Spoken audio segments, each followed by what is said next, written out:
प्रिय दर्शक गणों, सभी को राधे राधे। आप प्रतिदिन सुनते हैं अमर कथा श्री हरिमाया चरित। आज एक पावन पर्व है महाशिवरात्रि। आप सब लोग भगवान शिव की कृपा को प्राप्त करते हुए जागरण कर रहे हैं। ये जागरण का जो दिन है ये आत्म जागरण है। आइए कथा के साथ हम इस जागरण के विषय में भी बात करते हैं। राधे राधे पुनि कहु राधे, मिटी है सब संकट भव बाधे। अमर कथाया जनहितकारी, कलिमल ताप मिटावन हारी। राधे राधे। जैसा कि प्रतिदिन आप कथा सुनते हैं और कथा के साथ हम आपको अच्छी अच्छी बातें भी बताते हुए चलते हैं। आज हम मूल विषय पे आ रहे हैं। शंकर जी पार्वती जी से कहते हैं कि व्यक्ति को क्या करना चाहिए जीवन में। सबसे पहले उसे ये करना चाहिए कि वो व्यक्ति अपने आप को जान ले कि मैं क्या हूँ और मैं कहाँ से आया हूँ और मुझको जाना कहाँ है और मैं किस कार्य से आया हूँ। ये सब जो बातें हैं यही धर्म है वास्तविक। जब आप अपने मूल को जान जाएंगे तब आप सब कुछ जान जाएंगे। और ये होता है योग के ध्यान में। आप योग का नाम सुनते हैं, व्यायाम करते हैं, वो व्यायाम करना योग नहीं होता है। योग होता है ध्यान में चले जाना। जब व्यक्ति सब कुछ भूल जाता है, यहाँ तक कि वो अपने शरीर को भी भूल जाता है और मूल तत्व में पहुँचता है, तब उसको आभास होता है नहीं, मैं एक चेतन हूँ केवल। और वो चेतन जो संपूर्ण ब्रह्मांड में व्याप्त है, तब एकीकार हो जाता है। प्रेम का वास्तविक रूप तब आपकी समझ में आएगा। यहाँ जो जगत का प्रेम है वो अलग प्रेम है और जो वो प्रेम है वो कुछ अलग है। आप लोगों को चाहिए आप प्रतिदिन प्रातःकाल सूर्योदय से पहले, जिसे ब्रह्म मुहूर्त कहते हैं, आप लोग थोड़ी देर बैठकर ध्यान का अभ्यास करें। ध्यान के अभ्यास से पहले हम आपको एक छोटी सी बात और बताना चाहते हैं। कथा बाद में शुरू करते हैं। पहले ये बताना चाहते हैं कि यदि आप ध्यान में बैठना चाहते हैं तो सबसे पहले आपको अपने खान पान पर बहुत ध्यान देना है। आवश्यकता है ये कि बहुत ज़्यादा रात में न खाया जाए जो सुबह आपको परेशानी हो, और जहाँ तक हो सात्विक भोजन हो। सात्विक भोजन का हिसाब ये है कि हम लोग आजकल बाहर खा लेते हैं, वो खाना सात्विक नहीं होता है। खाना वो है, खाना भोजन जो है, पका हुआ भोजन 2 घंटे 40 मिनट लगभग इसके बीच में खा लेना चाहिए। क्योंकि हर चीज़ में जितनी जीवन की चीज़ें हैं यदि उसमें से हम दशांश दान करते जाएं, ऐसे ही समय में हमारे 24 घंटे हैं, तो 24 घंटे भोजन जब बने तो उसका दशांश हिस्सा 2 घंटे 40 मिनट में भोजन हमारा सात्विक भोजन बना रहेगा। और इसके बाद भोजन जो है वो अपने तामसी प्रवृत्ति को पाने लगेगा। भोजन अत्यधिक गर्म न हो, थोड़ा सा ठंडा हो जाए, लेकिन भोजन जो हो वो ताज़ा ही लेना चाहिए। और भोजन के साथ साथ ये देखना चाहिए कि हम बहुत ज़्यादा तामसिक भोजन तो नहीं कर रहे हैं, बहुत ज़्यादा खटाई का प्रयोग तो नहीं कर रहे हैं। जितना बासी खाना है और गंध युक्त खाना है वो खाना नहीं खाना चाहिए। सात्विक भोजन का मतलब है मधुर हो, स्वादिष्ट हो और सुपाच्य हो, जो अच्छी तरीके से पच जाए, ये सात्विक भोजन है। इसमें भगवान श्री कृष्ण ने गीता में भोजन के विषय में बहुत सुंदर बताया है। सात्विक भोजन क्या है, राजस भोजन क्या है, तामस भोजन क्या है। मैं यहाँ पर एक चीज़ और आपको बताना चाहता हूँ, वो प्रतिदिन ये है, क्योंकि मैं नीम का प्रचार करता हूँ, इसीलिए मेरा नाम नीमदास है। नीम का ये है, यदि आप बीमार होते हैं और तब तो आप योग में जा नहीं पाएंगे, क्योंकि ध्यान योग में आपको निरोग होना है। और निरोग होने के लिए आपको सबसे पहले क्या चाहिए, आप प्रातःकाल, हमने बताया था, नीम का सेवन किया करिए। और जिसका पेट सही नहीं रहता है वो नीम और हल्दी इसको मिक्स करके, थोड़ी सी हल्दी डाल लीजिए, पत्ती डाल लीजिए, कूट लीजिए, उसकी गोलियां बना लीजिए। और प्रतिदिन यदि आप बिना कुछ खाए हुए पानी के साथ, ताज़ा पानी के साथ ले लेते हैं, उसमें क्या हो, नीम हो और हल्दी हो केवल, और उसको खा लीजिए, तो आपका जो व्यवस्था है खाने की, उसको सबको एक कंट्रोल रखेगा। क्योंकि हमारे शरीर के अंदर बहुत से जीवाणु होते हैं, कुछ मित्र जीवाणु होते हैं और कुछ शत्रु जीवाणु होते हैं जीवाणु। क्योंकि हमारे पाचन नली के नीचे जो कुछ है, पेट हमारा खाली होना चाहता है, तो वहाँ बहुत से, जिनके बारे में हम जान ही नहीं सकते कभी भी, इतने अधिक जीवाणु वहाँ पे होते हैं। वो भोजन को पचाने में हमारी सहायता करते हैं, लेकिन कुछ गलत सुपाच्य पहुँच जाता है और वो पचने में सहायक नहीं हो पाते हैं। और पेट की क्रिया जब खराब होती है तो हमारा मन खराब होता है, हमारा मस्तिष्क खराब होता है, हमारी आँखें खराब होती हैं, हमारा चेहरा खराब होता है। सब कुछ भोजन के द्वारा होता है। आजकल हम लोग जो भोजन करते हैं, बाहर चले गए, कहीं पिज्ज़ा ले आए, पता नहीं कितना पुराना, कहीं समोसा खा रहे हैं, एक दिन पुराना है लेकिन वो तल दिया गया, दोबारा हम लोग जान भी नहीं पाएंगे। कहीं चले गए शादी बारातों में, पता नहीं कितने उसमें हाथ लगते हैं, सैकड़ों, और कैसे धुले हुए हैं कि नहीं धुले हुए हैं, क्या हैं, किसमें से क्या आ रहा है। ये सब छोटे छोटे जीवाणु भोजन में प्रवेश कर जाते हैं। यहाँ तक कि हमारे शास्त्रों में बताया गया है, जो भोजन बन रहा हो तो भोजन बनने के साथ भी यदि कोई उपद्रव होता है, गाली गलौज होता है, तो गाली गलौज के भी जो विषाणु होते हैं, जो बहुत तीक्ष्ण शब्दों द्वारा शब्द बोले जाते हैं, वो भी भोजन में प्रवेश कर जाते हैं।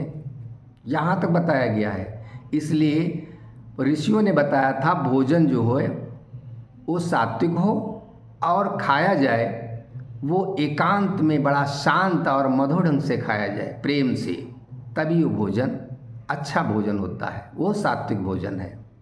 हम लोग क्या करते हैं, आजकल तो चल रहा है, एक जगह बैठते हैं कुर्सियों पर, घर की कोई बात लेकर भोजन करते हैं, आपस में लड़ते जाते हैं, खाना खाते जाते हैं। बहुत गलत है इसका असर बहुत गलत, ये मस्तिष्क में विकार पैदा कर देता है। भोजन खाया जाए, शांत से खाया जाए, चाहे जितने लोग साथ में खाएं, लेकिन सब मौन होकर खाना खाएं। इसीलिए मौन खाने का विधान बनाया गया पंडितों में।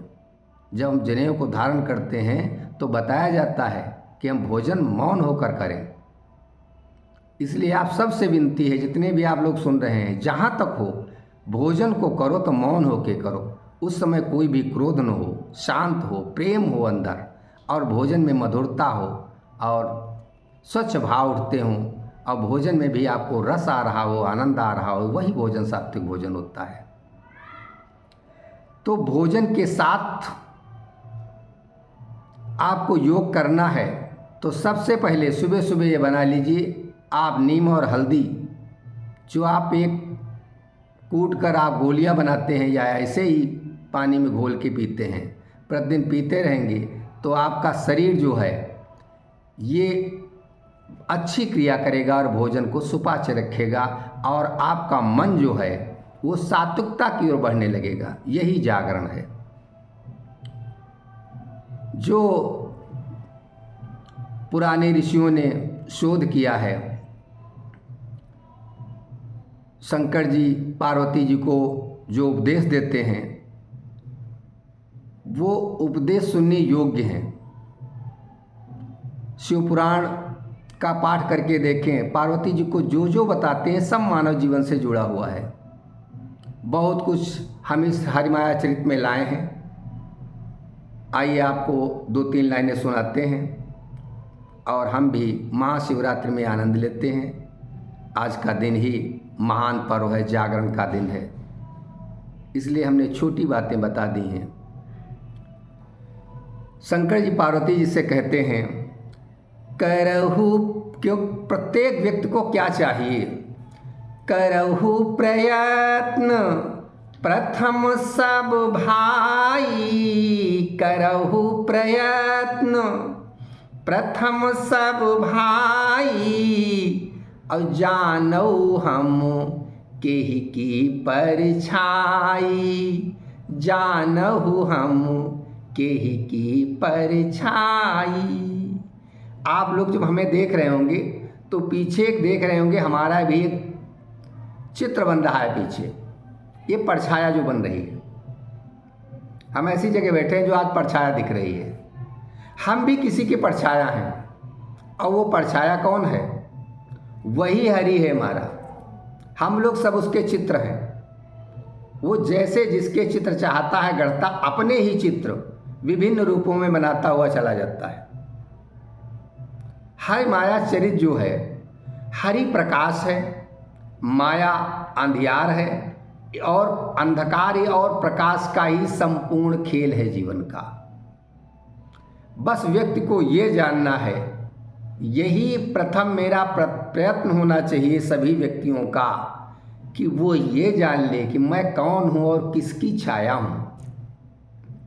हम हैं कौन, कहाँ ते आए, हम हैं कौन, कहाँ ते आए, कौन कहाँ मोही जाई बहाए, कौन कहाँ मोही जाई बहाए। हम कौन हैं, कहाँ से आए हैं, और हमको इस कौन बहा के ले जा रहा है। अभी हम थोड़े दिन पहले तो संसार में आए, बालक बने, फिर तरुण अवस्था में आए, युवा बने, अब बूढ़े हो गए हैं, बह रहे हैं, समय के साथ बह रहे हैं। ये कौन हमको बहा रहा है, और हम हैं कौन? हम शरीर तो नहीं हैं, हम शरीर के विषय तो नहीं हैं, हम कोई विचार तो नहीं हैं, हम क्या हैं? ये अपने में हर व्यक्ति को सोचना चाहिए। जब हम ध्यान की अवस्था में जाएंगे और मन बुद्धि चित्त अहंकार इन सब चीज़ों को किनारे करते हुए खोजेंगे अपने मन में कि वास्तव में हम हैं क्या। और जब बहुत दिनों तक हम ध्यान में जाएंगे तो हमको अपना एकीकार होगा कि वास्तव में हम कौन हैं। यही शिवत्व है। भगवान शिव समाज को यही देन देना चाहते हैं कि हर व्यक्ति अपने आप को जान ले। शिवलिंग का अर्थ ही होता है, लिंग का आधार होता है स्तंभ। स्तंभ का मतलब होता है खंभा। वो निराकार में वो खंभा है जो साकार की बिल्डिंग को रोके हुए है या साकार की बिल्डिंग को सहारा देता है। भगवान शिव के ये रूप जो है अलौकिक रूप शिवलिंग का, तमाम लोग इसके अर्थ निकालते रहते हैं। लोग इसका जीवन की उत्पत्ति और सृजन का भी रूप बताते हैं। वास्तव में वो भी सही है, क्योंकि सृष्टि भी वहीं से उत्पन्न होती है। क्योंकि व्यक्ति का जीवन जो है वो इसी का आधार है। जो योनियां हैं, ये प्रकृति जो है वही योनि है और उसी पे लिंक जो है वही पुरुष है। तो ये भी एक अपने आप में अद्भुत है और इसीलिए महाशिवरात्रि में संदेश देती है कि सब कुछ जानो। जब अपने आप को स्वयं जान जाओगे तो सब कुछ जान जाओगे।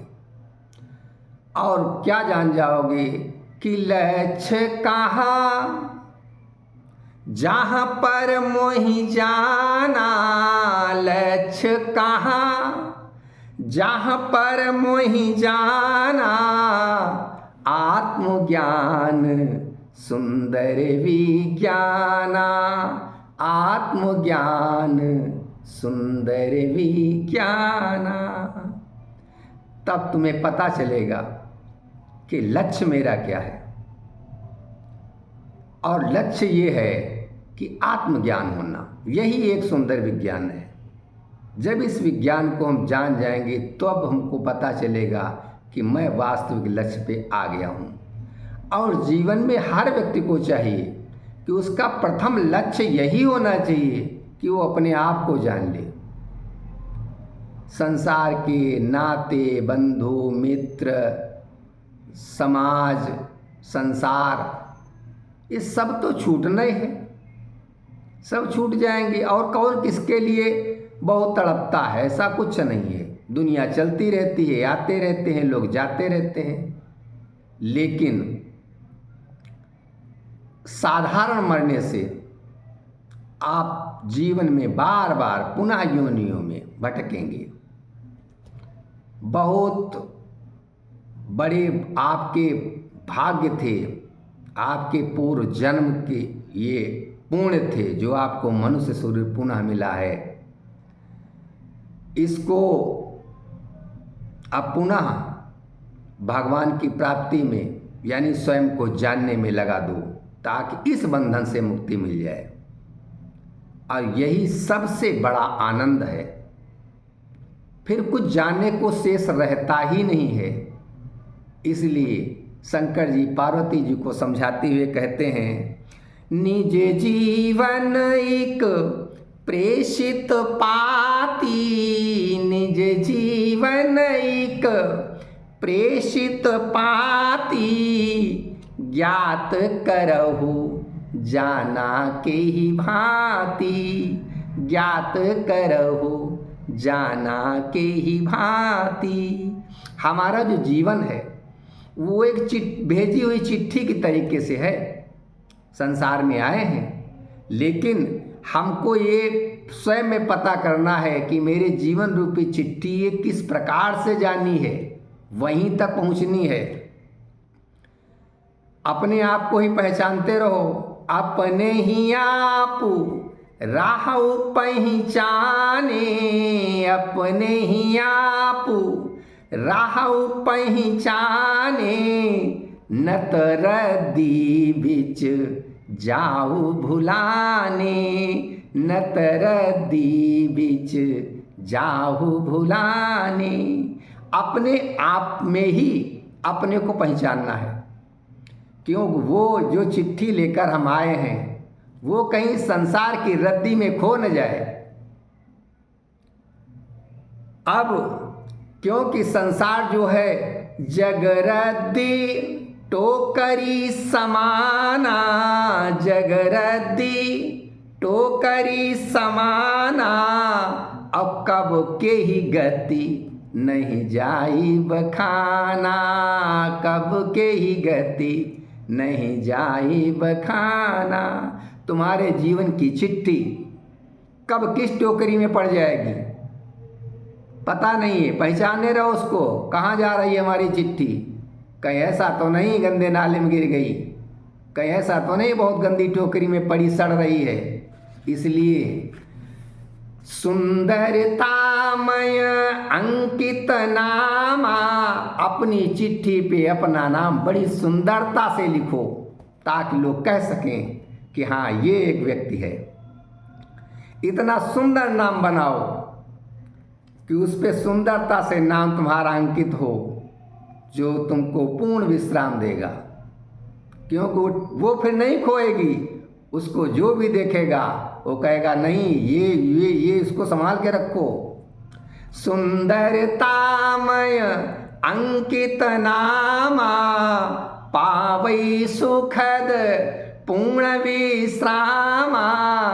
अब ताते जन मन नेह बसाई, ताते जन मन नेह बसाई। राखौ नित प्रति संग कन्हाई, राखौ नित प्रति संग कन्हाई। इसलिए हे संसार के सभी लोगों, अपने मन में पवित्र प्रेम बनाए रखो। और जब आप पवित्र प्रेम बनाए रखेंगे तो आपके साथ हमारा कान्हा, हमारा परमेश्वर, हमारा कृष्णा साथ दिखाई पड़ेगा। जैसे हम आपको देख रहे हैं और आप सब हमको देख रहे हैं। अब आप लोग सोचेंगे हम आपको कैसे देख रहे हैं। हम आपको ध्यान में देख रहे हैं और आप लोग मेरी कथा का श्रवण कर रहे हैं। ये पूरा संसार एक मेला है। इस मेले में स्वयं को खो देना नहीं है, स्वयं को पहचान लेना। संसार जगत देखते चलो, लेकिन भगवान को जो वास्तविक तुम्हारे साथ साथ है उसको कभी मत भूलो। ये तुम मेले में मेले को देखते रह गए तो तुम जगत को देखोगे, ब्रह्म को नहीं देख पाओगे। और वो जो है वो तुम्हारे साथ नित्य है, चारों तरफ है। तुम जिधर चाहो उधर देखो। रविदास जी ने भी मीरा से यही कहा है, जित चाहो तित देखो दाता। कान्हा कहाँ नहीं है, जहाँ पाओ वह उधर देखो, वो कण कण में है। यही रहस्य है। तो हम सब जो हैं वो संसार में माया से बंधे हुए हैं। इस माया को माया में ही हम स्वयं को योग के द्वारा, ध्यान के द्वारा ऐसा बनाएं कि हम माया के पर्दे खोलते चले जाएं। क्योंकि जगत प्रवाह निरंतर, पूर्ण प्राप्ति कै हेतु। जिमि जल सकल प्रवाहित, चाहत सागर खेतु। संपूर्ण संसार प्रवाहित है, हम प्रवाहित हैं, समाज प्रवाहित है, ये सारा ब्रह्म प्रवाहित है। सब चल रहे हैं, सब चल रहे हैं। ऐसा कोई भी नहीं है जो स्थिर हो, सब चल रहे हैं। और सब कहाँ चल रहे हैं? सब पूर्णता प्राप्त करने के लिए चल रहे हैं, पूर्ण प्राप्त की हेतु चल रहे हैं। जैसे जिमि जल सकल प्रवाहित, चाहत सागर खेतु। जैसे संपूर्ण जल प्रवाहित रहता है और उसकी यही अभिलाषा रहती है कि वो अपने सागर को पा जाए, ऐसे ही संसार सब कुछ प्रवाहित है। और ये प्रवाह किस कारण है? यहु प्रवाह एहि कारण भाई, यहु प्रवाह एहि कारण भाई। ताकि पूर्णता कहूँ मिल जाई। ये इस कारण प्रवाहित है कि हमको पूर्णता कहीं न कहीं मिल जाएगी, इसलिए प्रवाहित है। सब प्रवाहित हो रहे हैं। जड़ चेतन जाने अनजाने, जड़ चेतन जाने अनजाने। हुई प्रवाहित सकल हिराने। सब प्रवाहित हो रहे हैं। जड़ चेतन जाने अनजाने सब प्रवाहित हो रहे हैं। वो जानते नहीं हम प्रवाहित हैं। हम बह रहे हैं फिर भी वो बह रहे हैं। वो किसी को लगता होगा नहीं हम कहाँ बह रहे हैं, हम तो बैठे हैं। अरे समय की धारा सबको बहा रही है और सब के सब जग सागर माही, सबके सब जग सागर माही, बाहत जाही कछु जानहि नाही। सबके सब जानते नहीं है, वह सब रहे हैं। महाकाल के कठिन किनारे, महाकाल के कठिन किनारे, जन्म मरण दुई पाट सहारे। ये महाकाल जो किनारे हैं, जीवन के दो किनारे हैं, जीवन रूपी नदिया के। एक क्या है? ये पाठ हैं जन्म और मरण के। हमको ये पता ही नहीं है, बस हम लोग बहे जा रहे हैं उनके सहारे, क्योंकि यही तो है। जीवन के दो ही पथ हैं, एक जन्म लेना, एक मृत्यु प्राप्त हो जाना। उसके बीच में हम सब लोग बह रहे हैं। सृजन विलय स्थिति अनुकूला, यह सब जगत प्रवाहित झूला। ये संपूर्ण जगत प्रवाहित है, लेकिन कैसे प्रवाहित है? ये झूले की तरह प्रवाहित है, क्योंकि यहाँ आना जाना लगा रहता है। हम जितना झूला इधर को घुमाते हैं, झूला ऑटोमेटिक उधर की तरफ आ जाता है। हमारे जितने पूर्ण होते हैं वो गए, और उतना ही हम वापस आते हैं अपने पुण्य को भोगने के लिए, अपने पापों को भोगने के लिए। ये झूला जो है प्रवाहित है। तो गति चैतन्य सुचक्र बनाई, गति चैतन्य सुचक्र बनाई, मायामय निज रूप दिखाई, मायामय निज रूप दिखाई। स्थिरता कहूँ दिखत नाही, कहीं भी स्थिरता दिखती ही नहीं है। किसी चीज को देखो, लोहे को भी देखो तो 10 साल बाद देखोगे जंग लग के खत्म। कहीं भी लगाओ, लकड़ी लगाओ, कंध के खत्म। कुछ भी देखते जाओ, स्थिर कुछ है नहीं।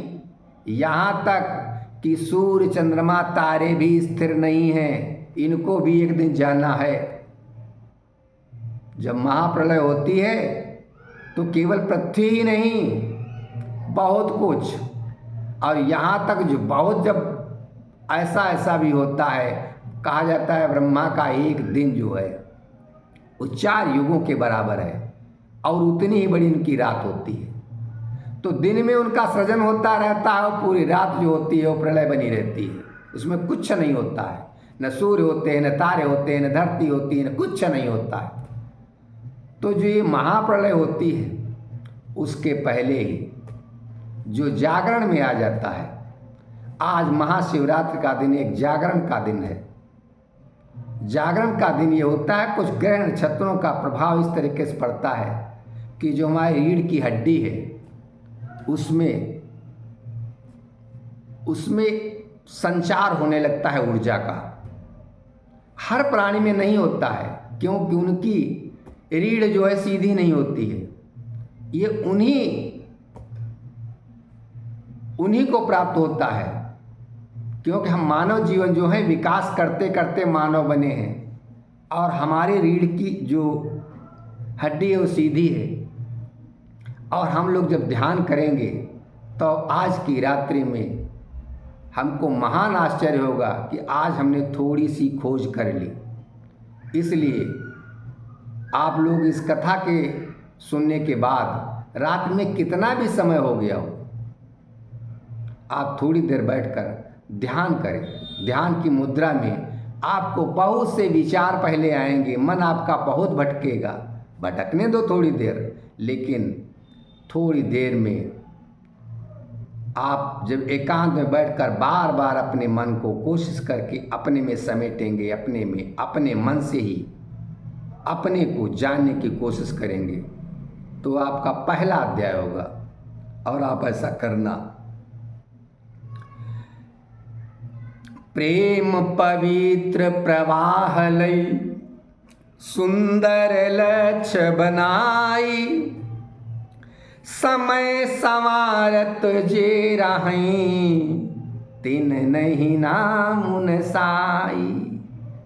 अपने अपना पवित्र लक्ष्य लेकर, लक्ष्य क्या है? लक्ष्य एक ही, परमेश्वर की प्राप्ति। हृदय में प्रेम बनाकर केवल परमेश्वर की प्राप्ति का लक्ष्य बनाओ और जीवन को संवारते हुए चलो, आपका नाम कभी नहीं मिटेगा। राधे राधे। राधे राधे पुनि कहु राधे, मिटी है सब संकट भव बाधे। अमर कथाया जनहितकारी, कलिमल तापो मिटावन हारी।